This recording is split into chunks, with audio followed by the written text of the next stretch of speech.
Did you know that you already have the tools that you need to reach even your most unbelievable fitness goals? It doesn't matter what your current fitness level is. Today, I'm going to tell you where to start. And I'm going to do that through a story of my own. You see, in 2015, at the age of 40, I sought out to do the impossible, to complete a full Ironman race. That's a 2.4 mile swim, a 112 mile bike ride, followed by a marathon of 26.2 miles, a total of 140.6 miles. But this story and this lesson isn't about the size of the feat or how outlandish your goal is, because for some of us, just running a marathon or a half marathon or learning to swim or running a 5K or walking a mile or walking again may seem like a pretty unbelievable feat right now. But what I've learned through my experience, through having the opportunity to work with many others, is that before we get into the doing part, we have to start with the thinking part. Every goal, from the simplest to the most challenging, starts with your mindset. So today in this episode, I'll talk about the mindset that will allow you to reach your dream goal, no matter your fitness level. In order to gain a full appreciation for how this story developed, you have to understand a little bit about me. You see, I am not someone who would typically be described as an endurance athlete. In fact, I didn't really learn to swim until a few years before the Ironman race. In 2010, I struggled to make it from one end of the pool to the other without gasping for breath at the end and holding on to the wall. Before starting to train for the Ironman 10 months before, I could count on one hand the number of times that I had attempted to run or walk double-digit miles. I suffered from knee pain, a lack of flexibility in one of my ankles due to previous basketball injuries, and as far as riding a bike for distance, I wasn't that guy either. But somehow I got this crazy notion in my head. I roped a couple of my friends in and co-workers in, and the journey began. It didn't matter who I was. All that mattered was who I wanted to be. I wanted to be someone who had done it.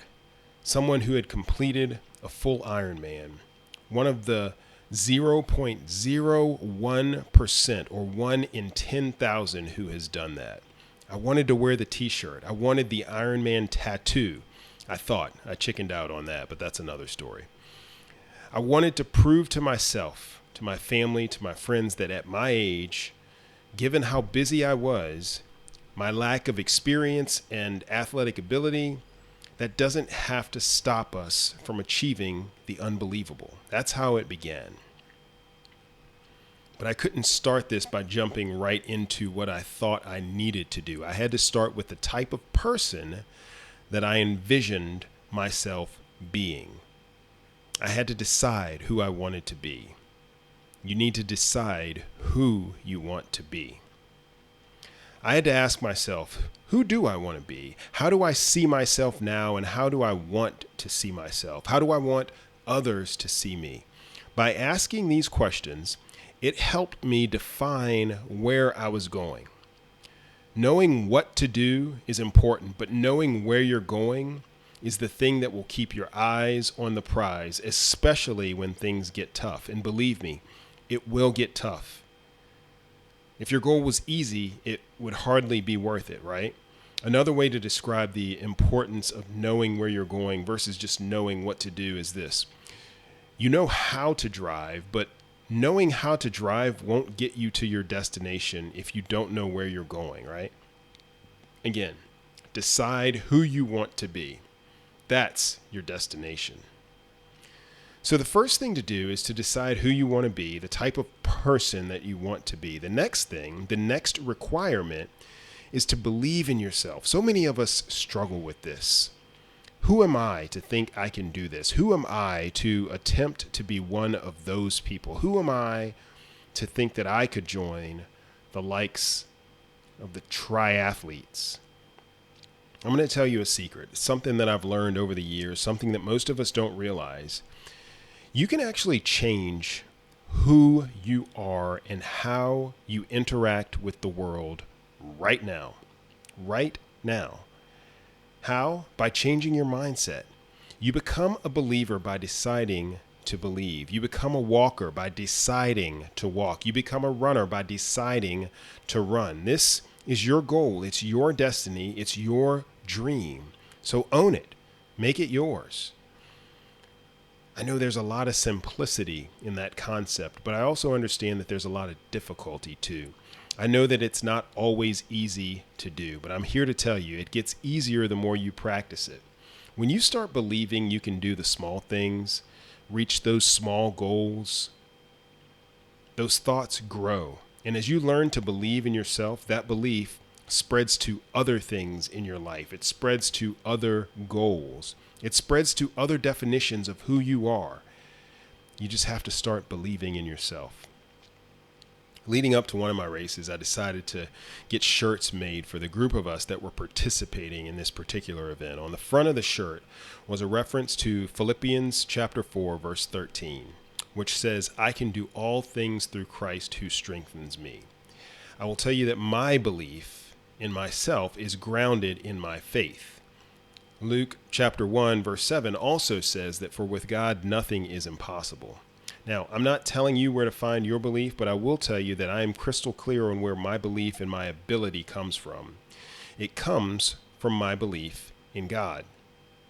That's the foundation for me, and it's where I find my strength. Belief in yourself is critical if you're going to achieve your goal. So what made me think that I could complete an Ironman? I'll be honest, and this is something that that's often a help to anyone who's working to reach a goal. And that is seeing that it can be done, especially if you witness it firsthand. As I think back, I distinctly remember first thinking that I may be able to attempt a distance or endurance event when I saw my wife cross the finish line of a half marathon. That was really the catalyst in my distance journey. It was her first time doing that, and I saw the camaraderie. I saw the people cheering one another on, and I had never thought about attempting anything like that.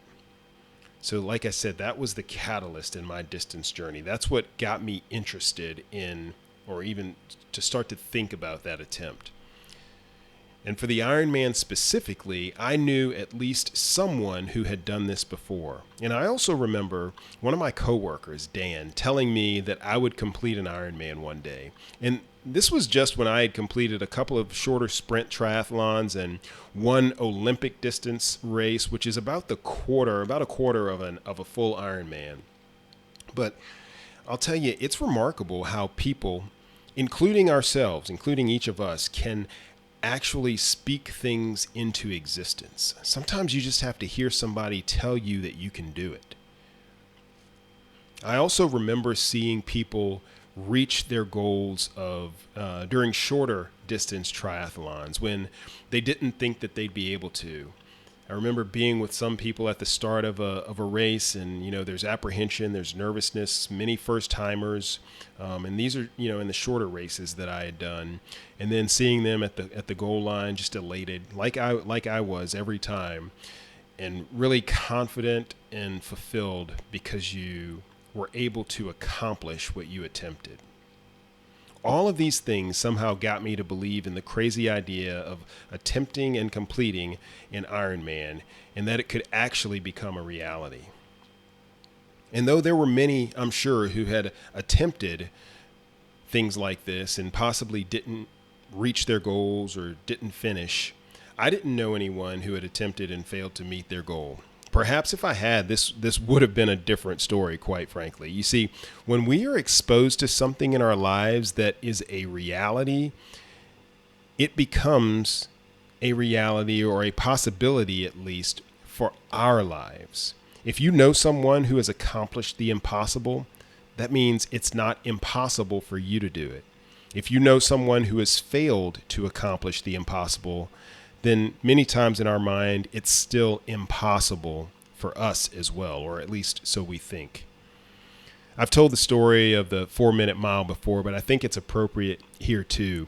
On May 6th, 1954, British athlete Roger Bannister broke through a barrier that was previously thought to be impenetrable, a goal that was viewed as unachievable in the track and field circuits.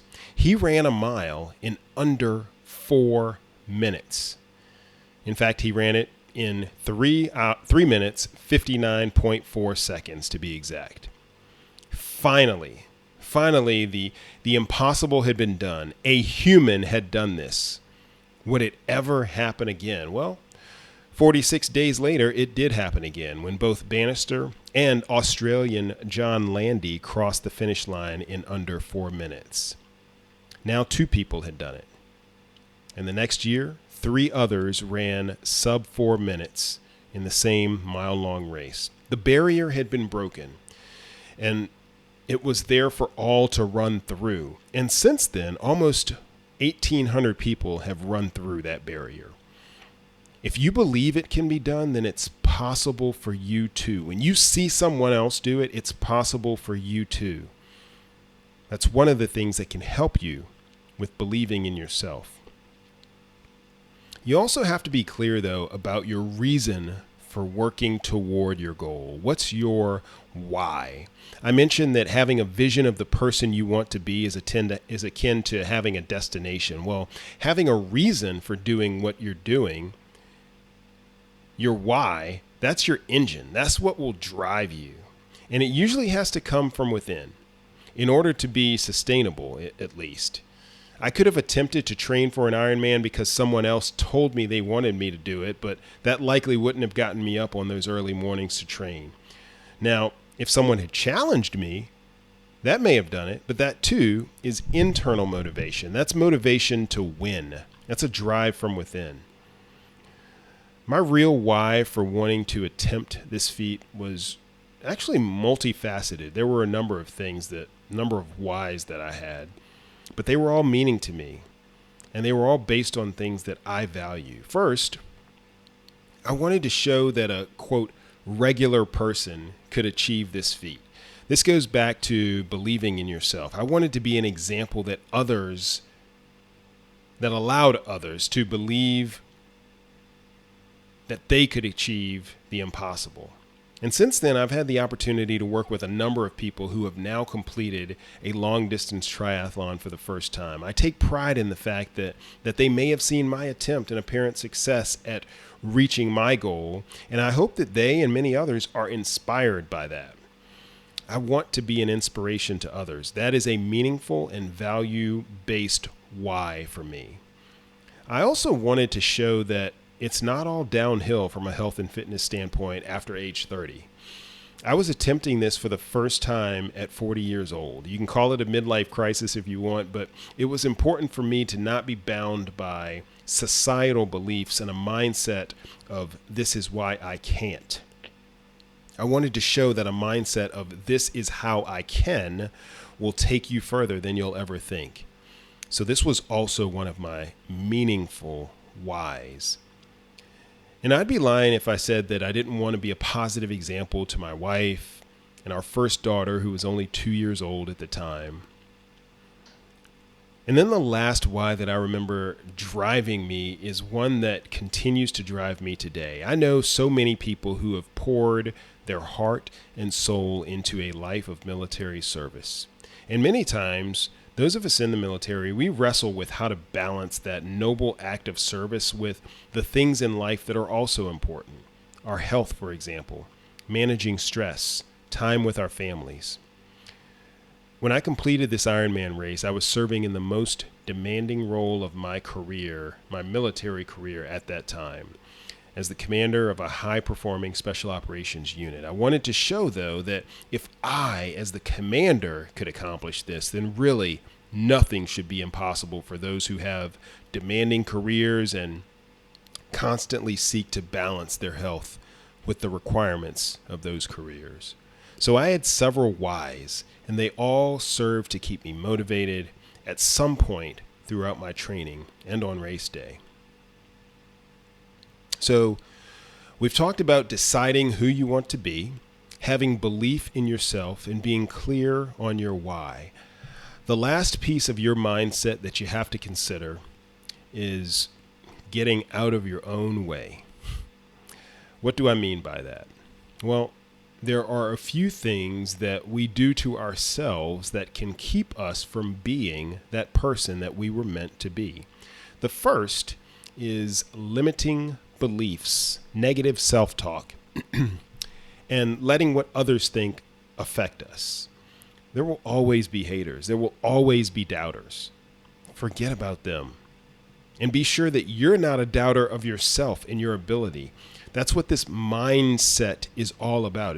It's about believing in yourself. I remember a number of times when I started to doubt myself and my ability.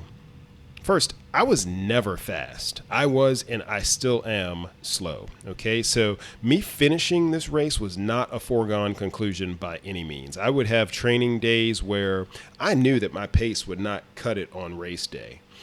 I would get tired. I wanted to give up from time to time, but one of the things that I learned in life is that if you let doubt take root, it will grow. And as soon as I feel myself doubting, I try to talk positively to myself. I try to forget about the doubt immediately. I don't want it to take root. I want to kill it. That's one way to try to stay out of my own way. Another thing within us that works against us reaching our goals is fear. It could be fear of failing, fear of discomfort, or, strangely enough, fear of success. Did I have fear of failing? I did on many training days. I did on race day. It wasn't until I was about to cross the finish line that fear went away. Your fear may be with you throughout. That's okay. But you don't have to succumb to it. You can embrace it. You can use it. I also had a fear of discomfort. I'm human. We seek comfort unless we condition ourselves to deal with uncomfortability, at least from time to time, preferably on a regular basis. This makes you stronger. If discomfort is foreign to you, then you will flounder when life throws challenges your way, because those challenges are oftentimes discomforting. They take you out of your comfort zone. That's why they're challenges. I was uncomfortable with just about every step when I was doing run training. I really do not like to run. And if you think sitting on a tiny bicycle seat for 7 hours is comfortable, then I've got some news for you. And swimming in the open water where you can't see anything when your head is submerged, and when others around you are flailing or kicking you, when you accidentally swallow water or get stung by a jellyfish, or the water is freezing like it was on this particular race day, again, not comfortable. It's scary. I had fear. I was afraid. But every one of those fears that I overcame, either on race day or during my training, made me a conqueror. You're a conqueror too when you prevail over even the smallest fear that you may have. And then I had fear of success, believe it or not. I mean, what if I actually did it? Then there may be expectations for me to do it again. People may think that it was easy for me and expect me to always be in, quote, great shape. They may judge me when I'm eating a cheeseburger or drinking a soda because the thought is that, well, that's not what triathletes do. You know, they may question why I wasn't a faster runner or a better biker or swimmer. Didn't you say that you completed an Ironman, right? You know, the fear of success, fear of labels. I dealt with it then, and I still do today. I still struggle with this one. When I wear my Ironman shirt, I feel like there's a certain expectation to live up to that. But I'm glad that it didn't make me shy away from achieving my impossible.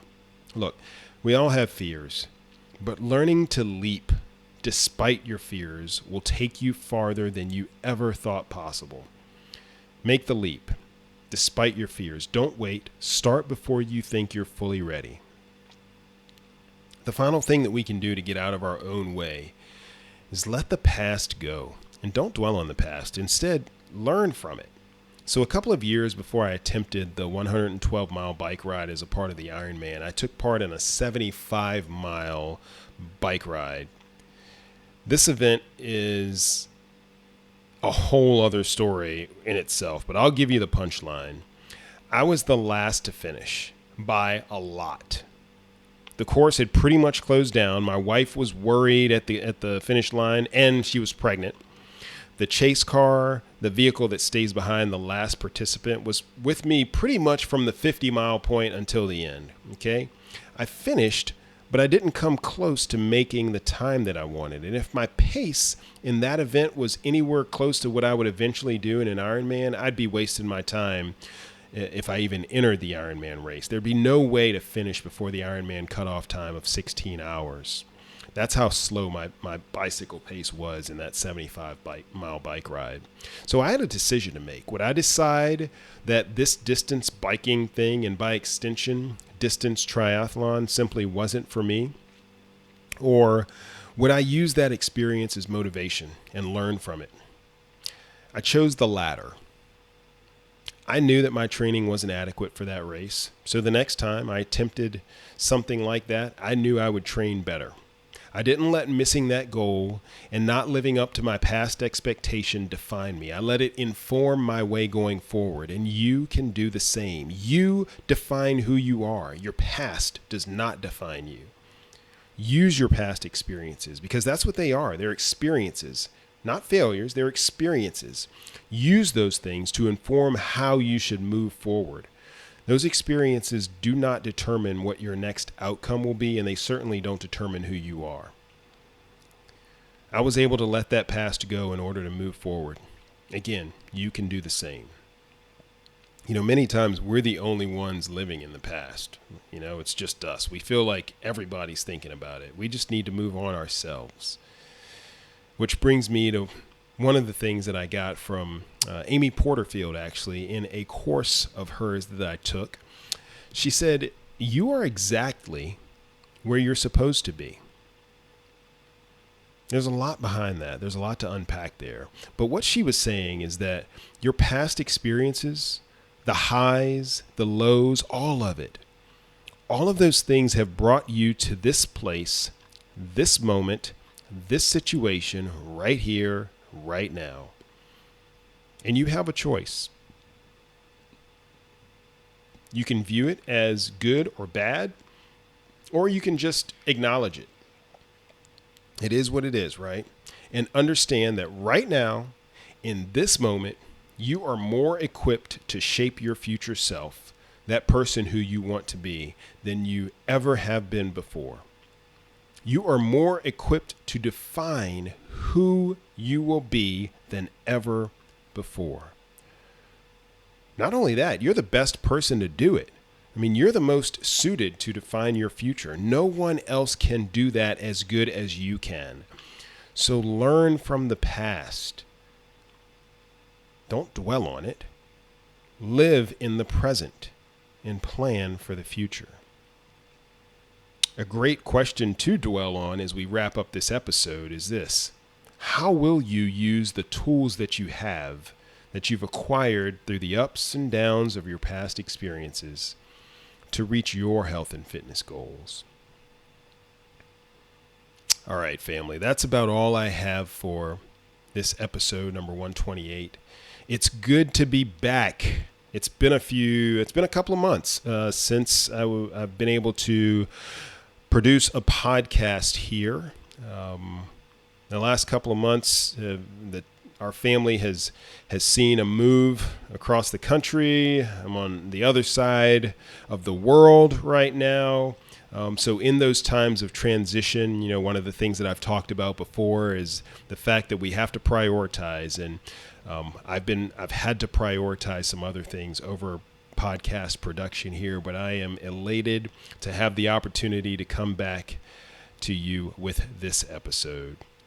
And I'll leave you with this: the mindset that will allow you to reach your goals, your dream goal, no matter your fitness level.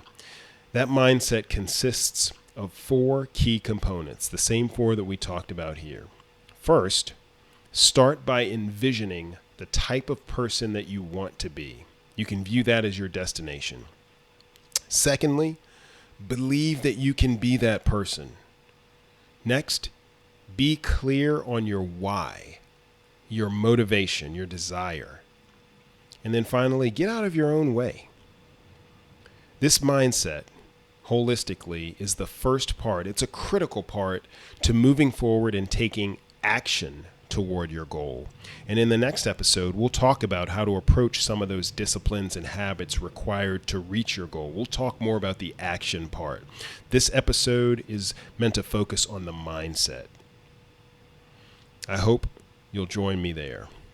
Now, before signing off, a quick ask that you do 3 things. Help yourself, help others, and if you don't mind, help me. Help yourself by downloading a short checklist that you can use to develop a mindset for achieving your goals. I created it just for you, and it lays out the key principles that I've laid out here. You can find it at tdfitness.net/mindset. That's tdfitness.net/mindset. You can also find a link to that on the page for this episode at tdfitness.net/128. Secondly, help others by sharing this episode if you think that it can be of benefit to someone you know. And then finally, I'd appreciate it if you'd help me by liking or commenting on this episode or post. I do love to get feedback, and I use it to make the things that I produce more beneficial to you. So that's all for now. Thanks again for joining me. Have a blessed one. Coach T, out.